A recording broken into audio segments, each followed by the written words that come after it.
Hi everybody, Adam B. Levine here with Let's Talk Bitcoin. Today I'm joined by Jeffrey Paul, aka Sneak. Jeffrey, we've been trying to get together to do this talk for, I guess, a couple months now. And I'm really glad we're finally getting a chance to do it. You have a really interesting background, and actually, it was your talk at, I believe it was the Chaos Communication Conference? The Chaos Communication Camp, the one they do in the summertime. Yeah, okay, the one that they do in the summertime in Germany. From did you speak in 2010? I started giving the talk in 2010. I think that one was from 2011 or 12. They do it every 4 years. I see.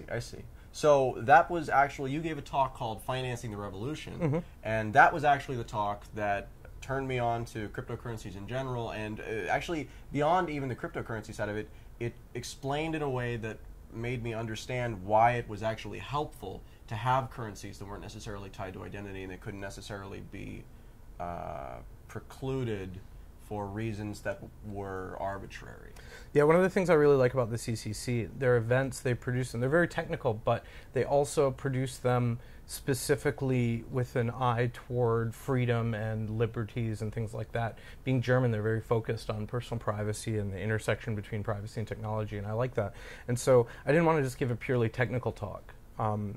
That, of course, has been done since then, but it was really important for me to show why it's not just some libertarian gold bug thing that we need internet and electronic payments that can't be censored by government, but also it's just fundamentally important to everyone that believes in democracy or individual liberty within a society, because without it, then there are a whole bunch of things in the dependency tree that stem from being able to make payments that maybe the government doesn't want you to. So that was one of the big reasons I wanted to give that talk, and I gave it sort of a provocative title, "Financing the Revolution." At the time, Bitcoin wasn't really that big, and it's sort of now becoming this de facto internet currency, and we're going to see more and more of that, I think. Like, it's still not to the point where you could finance a revolution with it yet, but I think we'll see that within the next 5 to 10 years.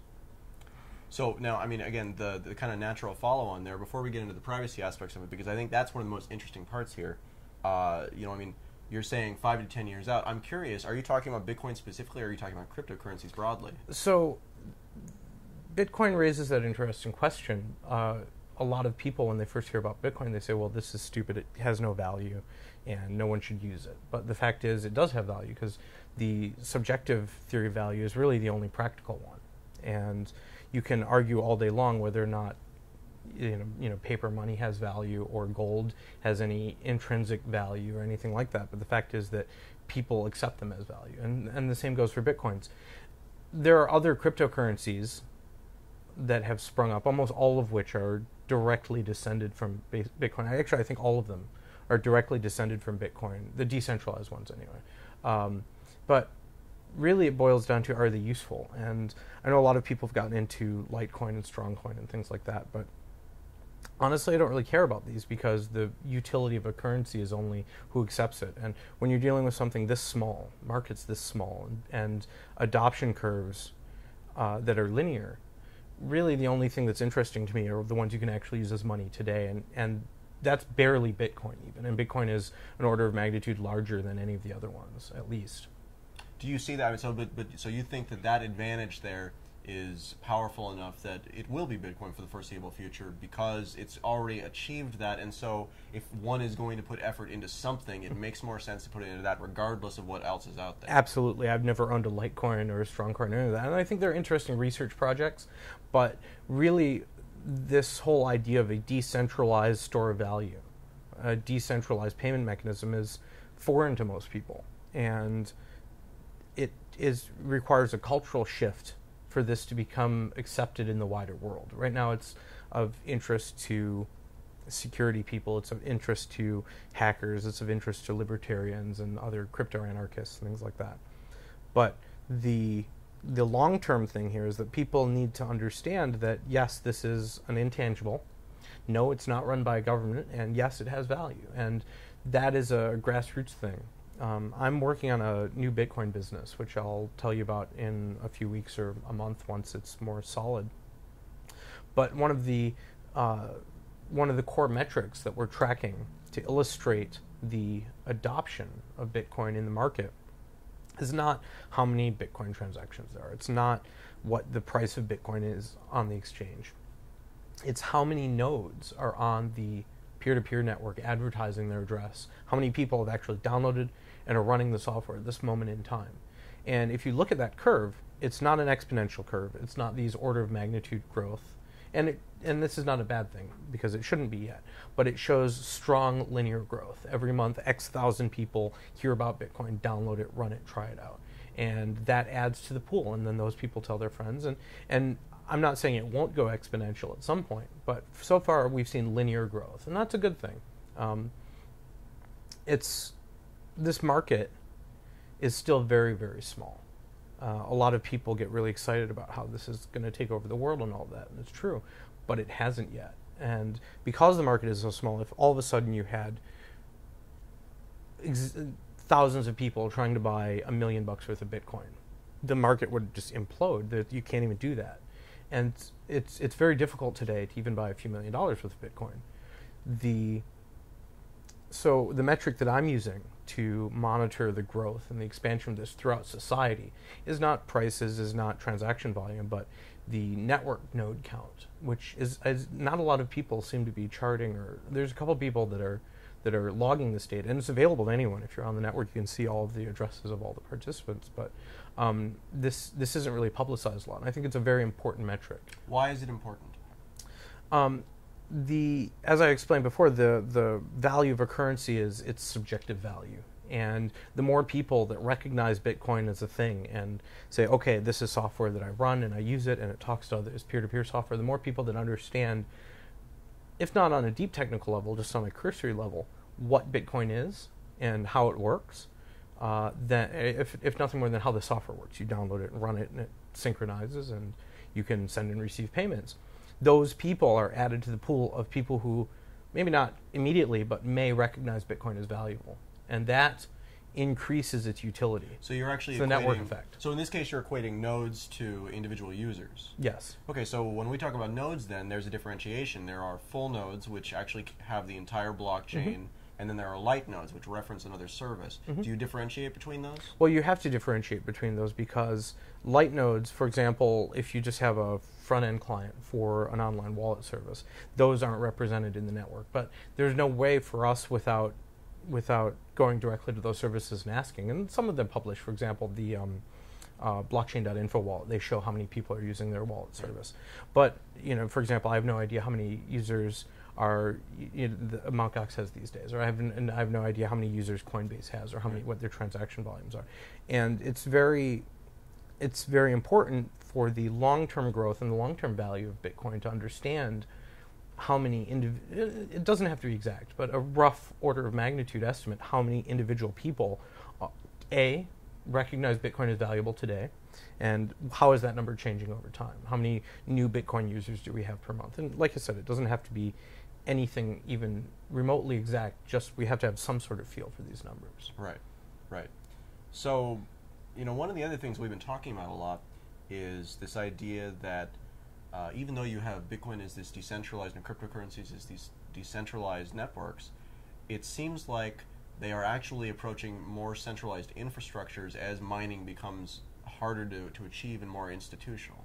Certainly. And I think that we're going to see in the short term a lot of this sort of centralization, but the thing that differs fundamentally between a decentralized model that tends towards centralization and a model that is centralized by its design is that if, for example, let's talk about the Federal Reserve wire network in this country. If you want to has a bunch of different participants, you can send wires between them, but if you want to participate with that, you have to go to the central authority and say, I would you apply to connect. Yes. Whereas with a decentralized service, even if it tends towards centralization, even if we only have 10 major players doing all the mining in Bitcoin, the fact is anyone can go out and go to someone who's manufacturing ASICs and buy a whole truckload of them, get an internet connection, get a rack, fill it up, and begin participating in this network. It's not a cabal. Okay. It seems like one, because it's all early adopters right now. It's all people with entrenched interests. But that's going to change. We really haven't seen institutional money come to Bitcoin either on the investment side yet, or on the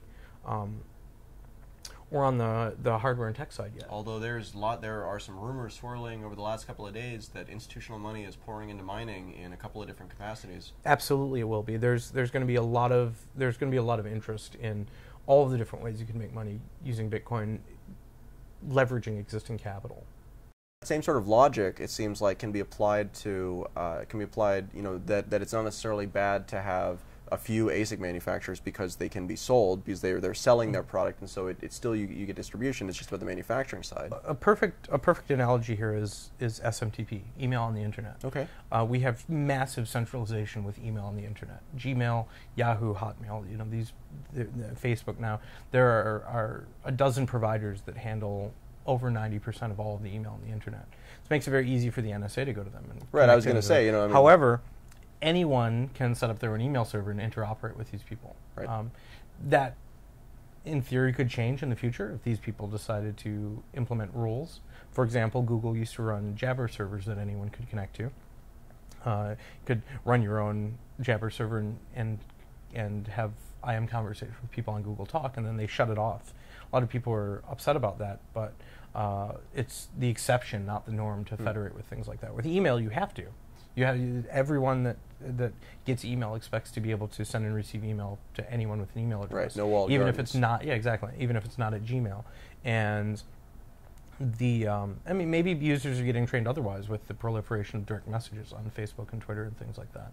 But I still think that people that have email addresses would, if you had a weird email domain and someone couldn't send email to you or couldn't receive email from you, I think users would have an issue with that. Right. No, I totally agree. So, on the other side of the issue, there's the minor centralization concern on the ASIC side, but then we start talking about, okay, so what if you could go back to CPUs as the primary thing for mining, and you were able to create something that essentially didn't scale, mining technology that didn't scale. So well, it still scales. It just scales with CPUs. You right, just exactly. buy more CPUs. Exactly, but it's the same.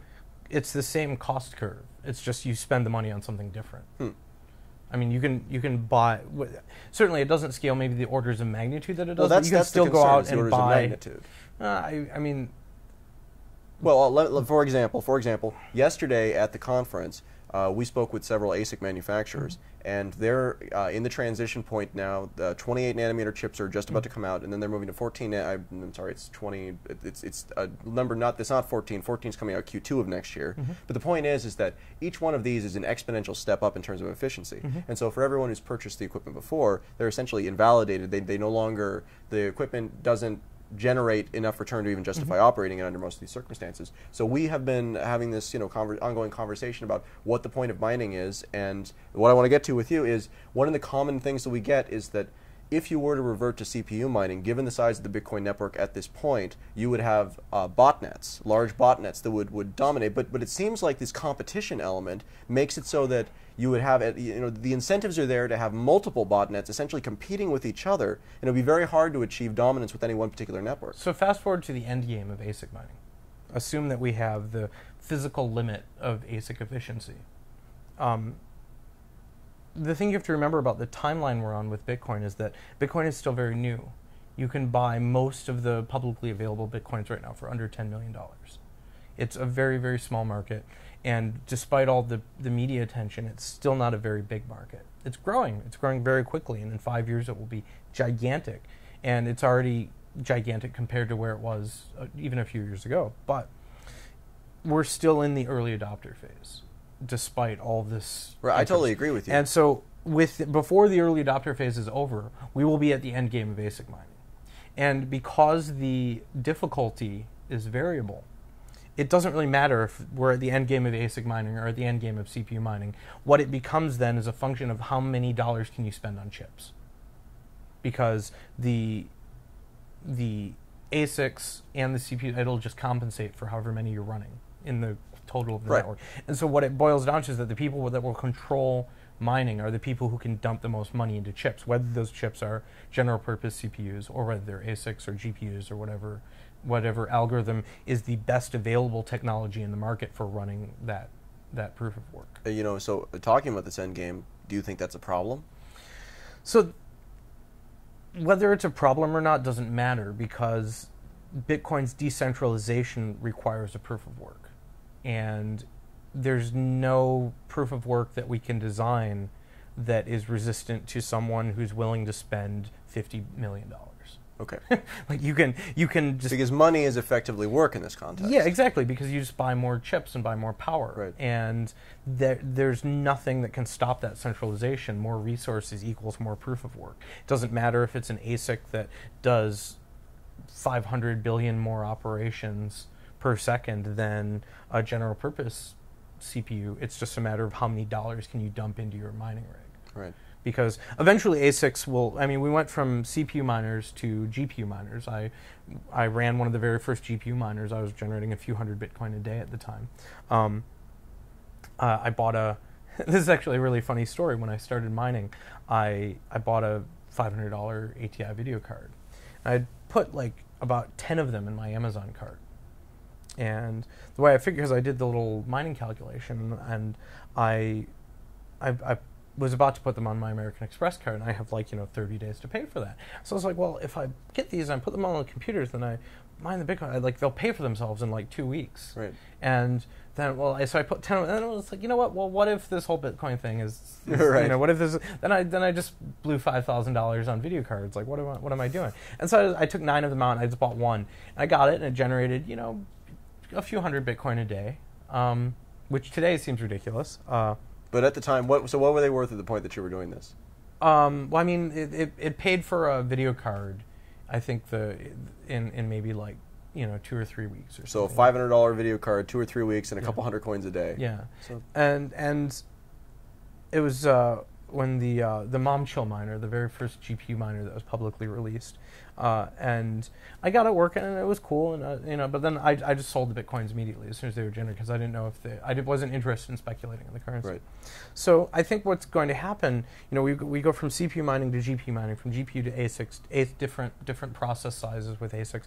Eventually, we're going to bump up against limits, and at that point, the difficulty will be the same for dollar for dollar for GPUs, or rather ASICs running this proof of work, or for general purpose computers running some different proof of work.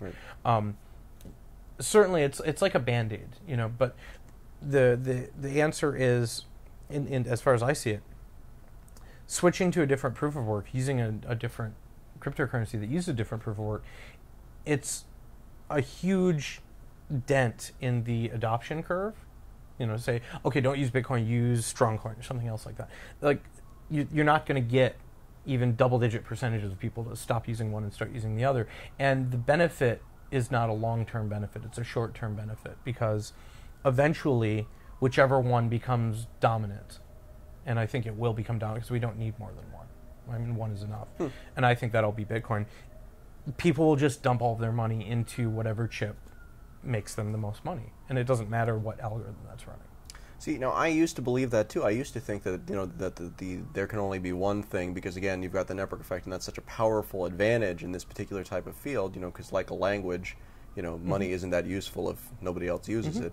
But it seems like right now we're in almost a reality bubble where people look at the new situation that we have with cryptocurrencies, and they say, okay, well, I use one because that's what you do. But it seems like there are some disruptive things coming in the future to the Bitcoin network and to the Bitcoin protocol potentially, that have the potential to pop that. And there are altcoins waiting at every, hungrily waiting to Absolutely. capitalize. I'm not saying they're going to die. I'm just saying that there will only be one that has 50 million users. Okay. I don't see altcoins as providing enough utility versus the one that already has the network effect going for it. I mean, there will be lots of altcoins out there that have lots of use, but my theory is that Bitcoin, or maybe it might be an altcoin, but there's only going to be one that's going to have 50 or 100 or 500 million users, right, 5-10 years from now. So I know I said we talk about privacy. We'll get to that in the next segment. So have you read the Bitcoin 2 specification that's been floating around? I have. Very curious for your thoughts on that. Can you kind of summarize some of the things that it proposes? So I really, we're talking about the second Bitcoin white paper, not Yes. Yeah. So I like the ideas, and I like the concept of not having to make substantial changes to the Bitcoin network protocol or the blockchain, because for exactly the same reason I mentioned before, the network effect. If you had to make substantial changes and you have some sort of, okay, you have to pick A or B, or if there's a fork, then you're not going to get buy-in. Right. Because the reason that Bitcoin has been so successful so far, and I think the core devs understand this on a fundamental level, is because it's a set of rules we've all agreed on de facto. If we start changing those rules, there's going to be some percentage that say, well, I didn't sign up for this. Well, but that's the thing, of course, is that the Bitcoin 2 paper that came out wasn't released in a vacuum. It was released as a direct response, it seemed to me, to the changes that have been proposed for 0.9. Have you taken a look at that? No, I haven't looked at those yet. So my understanding is that 0.9 includes new additions, basically, that add a central issuing authority so that invoices can be issued. And then they can be verified again by a third party, and so that sets off all sorts of warning bells. The thing with something like that is that as long as it isn't in the direct payment chain, like if there have been a lot of initiatives to figure out a way of authenticating a request for money, right? Because all of the ways that we have for conveying keys from person A to person B are subject to the same key management problems we've been having with crypto and users for the last 20 years. So a method for someone to verify that this key that is requesting money from you is actually the key that you want to pay is not a bad thing. Whether or not it should be in the protocol is another question, or if it should be something that runs alongside it. But as long as it's not in the actual coin transfer path, I don't really see anyone having a huge problem with it. Okay. A central, maybe not a central issuing authority, but a central certification authority, right, which it sounds like what you're describing. A public key that ships with the client that says, this is a legitimate request. Right. Certainly, it gives a little bit of control where people might have an issue. Well, it's that slippery slope thing. I mean, that's the problem here. Certainly, but it doesn't necessarily. As long as there's a wall there in between the actual payment system and the an authentication system for certifying transactions. Because as long as you can always send a transaction to a key that you've verified yourself, as opposed to verified by some central group, then you should be fine. I don't see anyone really having a major problem with that. Fair enough. So I mean, but that is my understanding is that it's not necessarily that these are just ideas that these people. I believe the group is out of Panama that's released this specification. That like they just came up with ideas in a vacuum. That rather this was a response to things that are coming. So so with that in mind, it seems like the situation isn't that we keep going as we're going, or we change and we do this new thing. It seems more like one way or the other we have to change. I really don't think that's necessarily true. One of the things that some of my associates have nicknamed Sneak's Law is users cannot and will not securely manage key material. Okay. Most users can't, and the ones that can won't. And so what this means is that this is why we don't have this is why we still use passwords on the web. This is why we still have most email being unencrypted. This is why users just can't securely manage key material. They can't be expected to, and then the ones that can just won't, because it's a huge pain in the ass. And so the nice thing about Bitcoin is that it sort of forces people's hand, in that if you're going to use Bitcoin in a non-centrally controlled fashion, like you're going to run your own Bitcoin software, then you have to manage your key pair, because your key pair are your Bitcoins. If you use something like an online wallet, then you're kind of just outsourcing that whole thing to someone else. But a lot of people, the thing that they like about Bitcoin is its decentralized nature, right now anyway. Maybe not 5 years from now, but most people, I think, like Bitcoin right now because it's decentralized. And so that forces people to mind their keys, because if they don't, then they can't participate, or they just get their Bitcoin stolen immediately. Right. And so what that can trigger is that we now have the basis for a web of trust, because a Bitcoin key can be used, as it was added to the client I think in the last year or maybe year and a half, that you can sign an arbitrary string with a Bitcoin key. So these are just key pairs. You can use them to encrypt. You can use them to you can use them to sign. You know, you can use them as, and then you can verify it once it's signed. So you can use these. You can use these keys for any sort of crypto operation, not just for Bitcoin. And I think that is the method by which you can sort of bootstrap this sort of thing. It doesn't need to be centralized, and it can be built alongside Bitcoin without actually changing the client. I see. Something that reads your wallet and, you know, can issue a signed message saying this other Bitcoin key is ours, or something like that. Right. So you could recreate something like PGP's Web of Trust, which, to be fair, has been a huge usability failure. But with the correct sort of user interface and social protocol on top of it. So people are already used to Bitcoin's keys sort of being a huge pain to deal with. So if you're already doing that, then you might as well reap the benefits from that as well. Right. Well, that makes sense. Well, I really appreciate you clearing up some of those things that, you know, this is a, you know, I try to come at this from as much of a explaining it as possible, and this is still hard. You know, I mean, I'm curious with Sneak's Law. What? So it's just that it's a huge pain in the ass, basically. Well, so most people don't know how. Okay. And the ones that know how don't, because it's inconvenient. So do you? I try. But I mean, you and I both use OTR, for example, for instant messaging. How many of the OTR contacts that you speak to on a regular basis have you, not via SMS, not via some also possibly man-in-the-middle channel, have you verified their OTR fingerprints? Right, it's a handful. I click the verify later button more than I do anything else. Yeah. And I know, I mean, and I know how to manage keys. The fact is, it's secure communications, which is one of the primary reasons we want to use cryptography, are really, really hard. A buddy of mine pointed this out to me the other day. I was trying to write about how there's so much snake oil being released in the wake of all this NSA spying. And everyone wants to make some easy app that you can just download, point and click, and then it'll encrypt everything securely, and then the NSA is foiled. Well, unfortunately, secure communications are logically a hard problem. Even in the most simple block diagram mode, even if you have the most perfect user interface, you have to do key management somehow. And if you just magically wave your hands and say, oh, well, everything's secure and encrypted, and you don't address key management, you've not solved the problem. And so users need to understand that key management is fundamental to secure communications or effective use of cryptography. Do you think that there is a solution for this problem?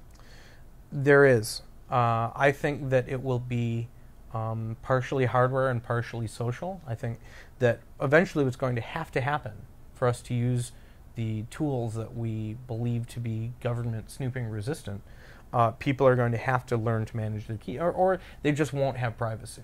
Right. That's the other option. Or we can... Either one of them solves the problem in a manner of speaking.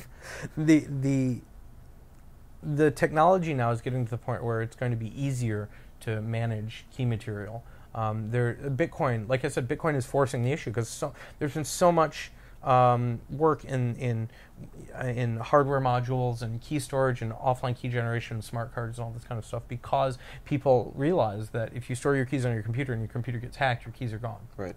And so there's a lot of people now interested in building things that will allow them to keep their keys private, even in the case of their computer getting compromised, which happens all the time. And once you have that in place, those same keys can be used for any sort of crypto operations. Right. And that, I think, is going to be the seed that eventually forces people to adopt the Web of Trust. Because, like online payment systems, there's only two ways they can go. One way is that you have a phone that is basically, under the control of your national government, that accesses some centralized system for making payments, and you don't think about your keys because it's authentic. Like you go into you show your government ID and they give you new ones or something like that. It's all centrally controlled. But that's not going to fly because more than ever, national governments don't trust each other. Right. This whole PRISM thing that's come out with the NSA spying on everyone, like they've basically put a bullet in the head of the U.S. internet industry because no one's going to trust U.S. companies with private data ever again. And we live in a global economy. So the payment system that's going to win is going to be one where everyone can stand there in the standoff with guns pointed at everyone else, not trusting anyone, because that's the market we live in. Whether you like anarchy or not, whether you're an anarcho-capitalist or not, that's the market that Earth has between nations. I kind of like that. That's one of the things that makes me sleep well at night, is that regardless of whatever laws man tries to implement on this planet, we still have an anarcho-capitalist society in between nations. So let's talk about that for just a brief second here, and then I think we're going to end this segment. So when we talk about anarcho-capitalistic relationships on a nation-by-nation basis, I think a lot of people take that as being chaos, but that's not really the world that we live in. It's more like relationships where everybody acts in their own best interest to as great a degree as is feasible. Well, is that right? Yeah, I mean, the reason that we have markets that aren't voluntary is because of coercion. And you can't coerce another nation state that also has nuclear weapons aimed at you. Like the way that we implement all these systems of control within a nation is with the threat of force or the delivery of force if the threat doesn't work.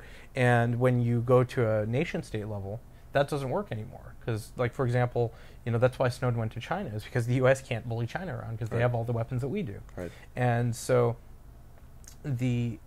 what we're going to see eventually is that for payment systems, and it may just be national walled gardens. We may just go back to, where it's much more difficult to trade with people in other countries than in your own. But I think that too many people now expect the internet to make global commerce easy. Right.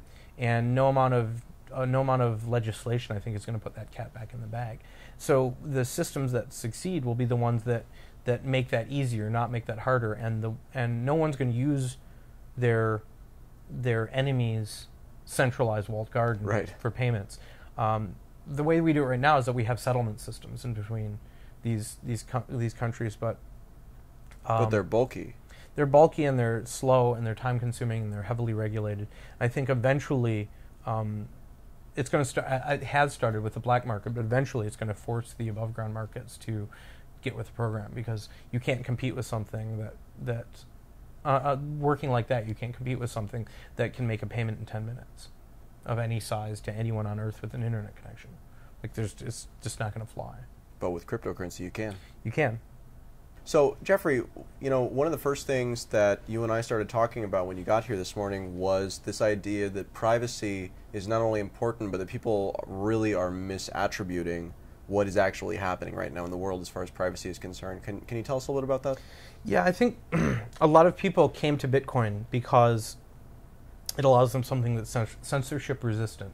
You can pay anyone you want, anywhere you want. The government has no say in it. But Bitcoin itself, as we know, is not anonymous. The flows can be easily monitored through the Bitcoin blockchain.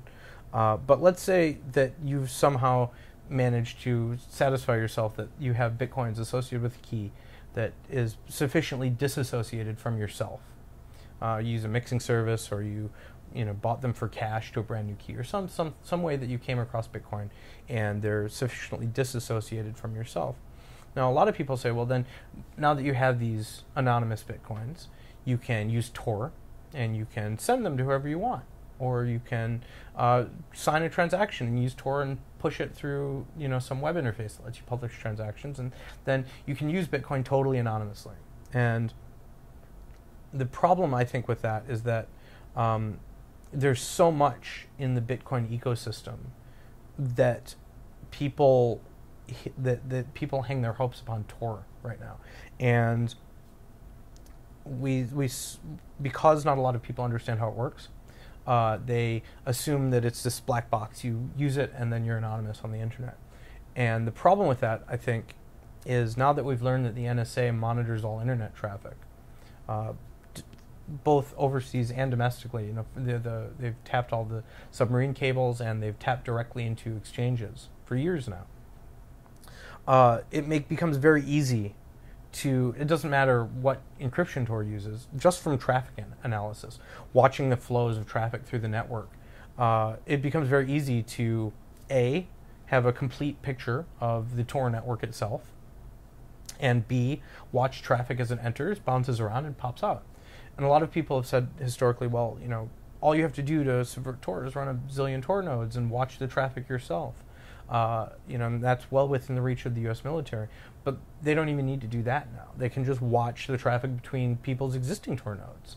And statistically, it becomes very easy to correlate these flows because Tor provides relatively low latency.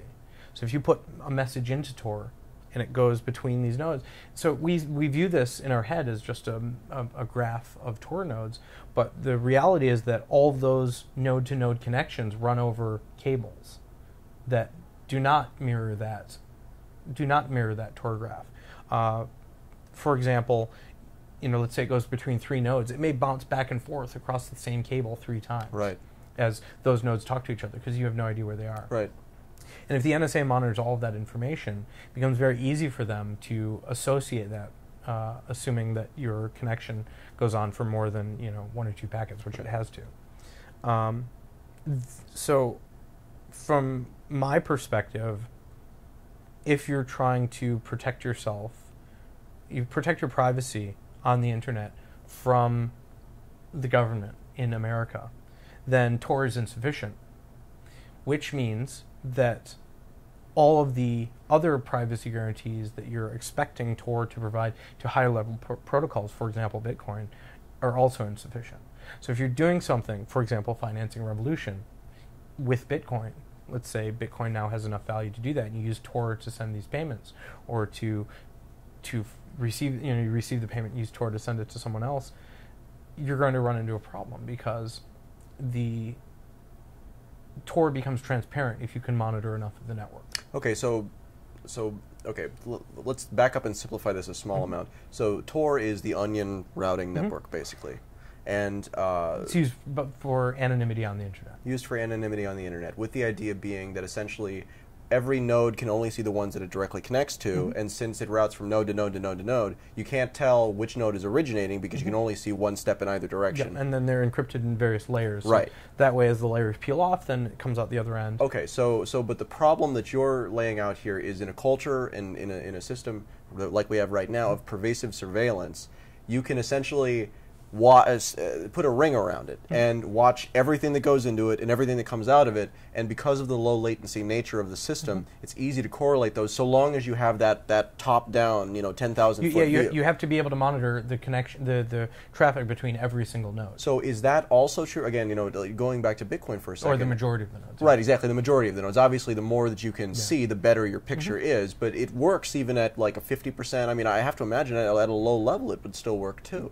Yeah, one of the benefits of Tor is that it's used worldwide, and so a lot of nodes are outside of the United States. But there aren't a ton of Tor nodes in general, but more importantly, there aren't a ton of people using Tor. Right. And that's really the biggest problem, is because it's self-selecting to a certain extent. Not only is it self-selecting, but also you're not going to have a ton of traffic to hide in. One of the ways that this could be mitigated is with changes to the Tor software and protocol that send defined amounts of traffic at regular intervals. I see. Padding, and just send it whether you're actually sending something or not. Right. And this would make it... So more noise. Yeah, exactly. But this takes up a lot more bandwidth and makes the cost of running a Tor node higher and increases latency for everyone. Right. So you reduce functionality in order to increase anonymity and the security. But all that means is that fewer people are going to use it. Right, exactly. And so it compounds the problem. Yeah, exactly. So again, going back to Bitcoin for a second here, everything that you just told me seems like it applies even more so to Bitcoin mixing services, because Bitcoin mixing services you don't even need to stand on the ring around. Instead, you have the entire graph right there in front of you. That's true. So are mixing services worthwhile at this point? Well, the thing with mixing services is that you can with Tor, you're connecting from source A to endpoint B, and it goes through Tor, but it's a single point-to-point thing. Whereas with a mixing service, you can combine many inputs into a single key, and then fan those out to different keys. And as long as you have sufficient inputs and sufficient outputs, certainly the mixing service knows what's going on. Right. But someone who just has the blockchain might not. So this is different. If you only have 5 inputs and 5 outputs, then obviously that's going to be easy to track. But if I feel that Bitcoin mixing services, if they have sufficient adoption and also sufficient trust, because they're going to have to be trusted, because the mixing service needs to know who put coins in to get coins back out. Right. can work correctly, but they have to have a lot of users, and they have to be written in such a way as to not compromise the identities. Right. And they need to actually mix. So the difference here is that in the Tor network, when you send data through, it is the same data that enters as that leaves functionally. The size, yes. The size, yeah, okay. Whereas with a mixing service, it's like you put 5 in, and those 5 go to somebody else, and you get a different 5 back. The other thing back. is that this is traffic analysis, right? So with a Tor, when you send data through Tor, that data comes out the other end in less than a second. Right. Okay. When you send coins into a mixing service, that might, depending on the contract that you have with the mixing service, you might not get those back for maybe a week. It's much easier to hide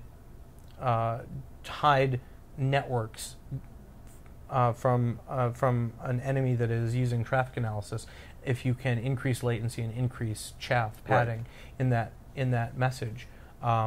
Whereas with something like Tor, which is designed to be as low latency as possible for usability, it becomes much, much harder.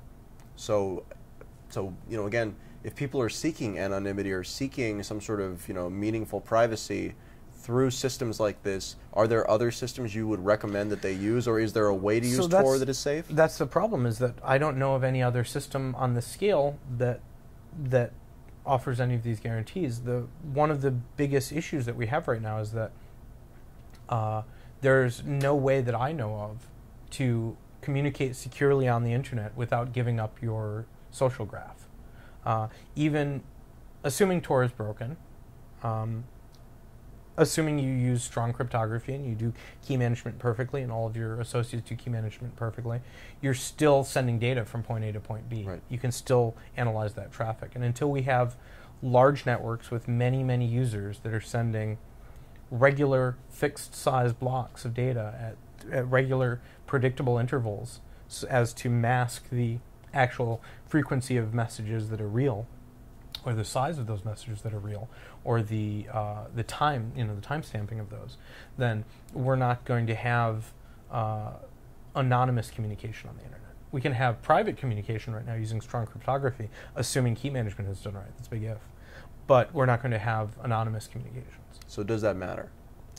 Absolutely it matters. Traffic analysis alone, which is being referred to in the press today as metadata, is everything. Let's say you're trying to start a revolution, and you have a cell with 5 people in it, and your cover gets blown. 3 or 4 of them get thrown in prison. They're going to know exactly where you're going to go. They don't need to know what the contents of that traffic is. They just need to know who your associate network is, and then they can target them directly. The concept of traffic analysis is an amazing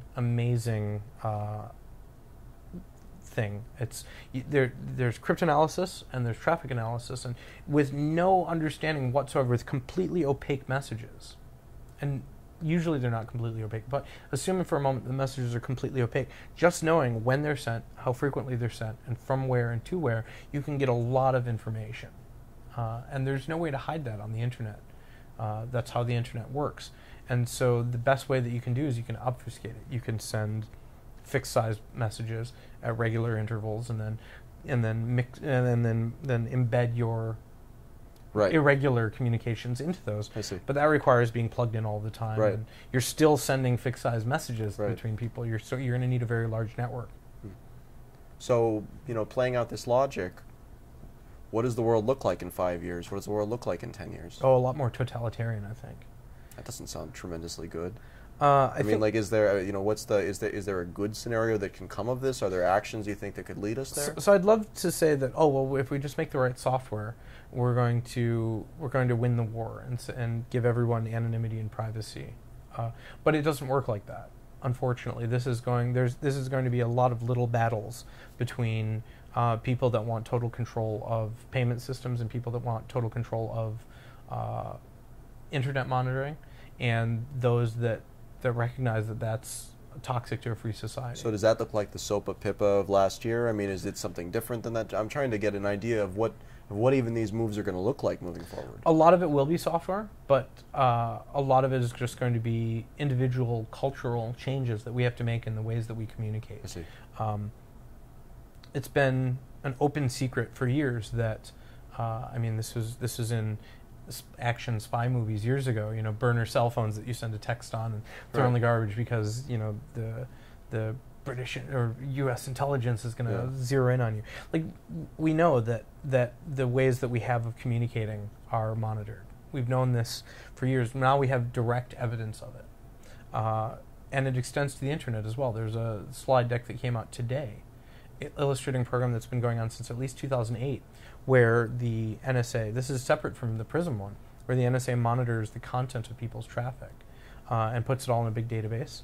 And then makes it searchable by low-level NSA employees. Everything you do on the internet. And using content, not metadata. Yeah. And because here's the thing, collecting all 100% of the metadata comparatively is very easy. And then collecting specific bits of content that you find interesting for everyone is also very easy. You don't get all the content. You receive all the content, but then you filter it and chop it up and, you know, save all the messages and all the information and the photos and things like that. You don't need to save, you know, every time the Facebook logo goes over the wire. Right. And so they put all this information in a database and then make it available to their analysts. So we're in New York right now. Mm-hmm. You generally live in Germany, mm-hmm. and you're an American citizen, mm-hmm. and why do you do that? Why aren't you here? One of the big reasons I left is because there aren't any good, large American cities. I like city life, and there. You say that in New York. Yeah, I love New York, but I'll never live here again. Okay. I lived here for years before I moved, and it's just the America suffers from this terrible sense of we have to use a lot of government or we won't have nice things, and a lot of people buy into that. New York is very much like that. San Francisco is very much like that. I want to live in a world-class city. I don't want to pay out the nose to do it, and I'd like some semblance of freedom in my day-to-day life. And you don't get all those three things at once in any city in America.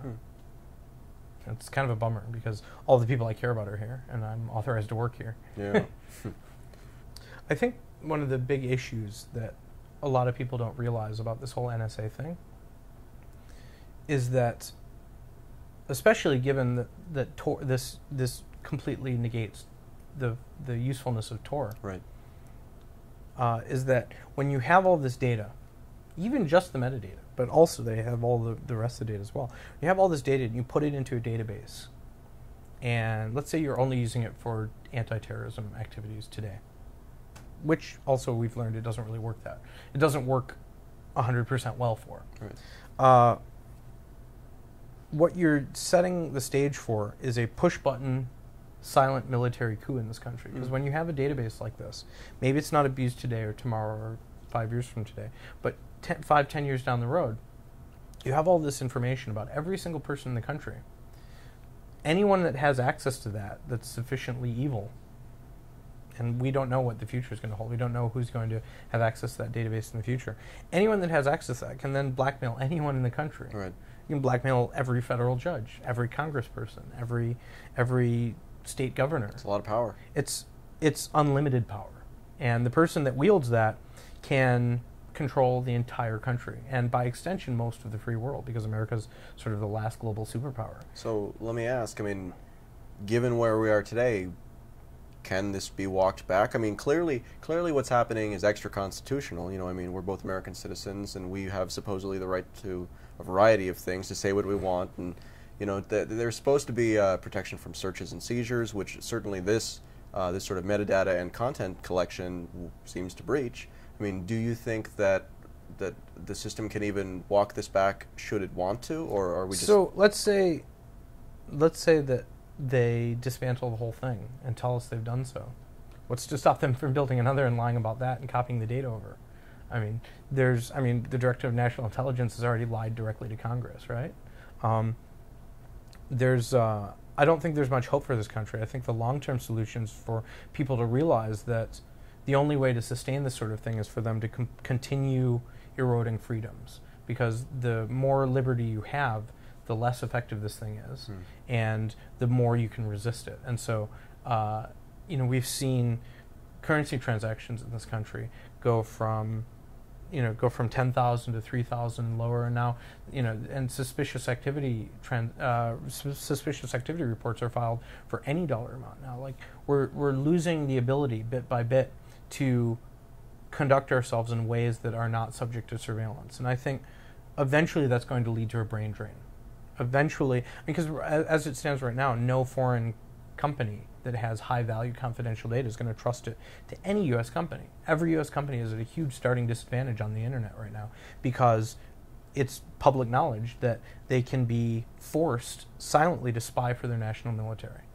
And so what this means is that people that want to not start with a disadvantage are going to start companies in other countries. And that's going to directly affect the tax base of the U.S. and the GDP and the quality of life here. Eventually, it's a long road, but the end of America is now beginning. And with that, Jeffrey Paul, a.k.a. Sneak, thank you very much. Thank you.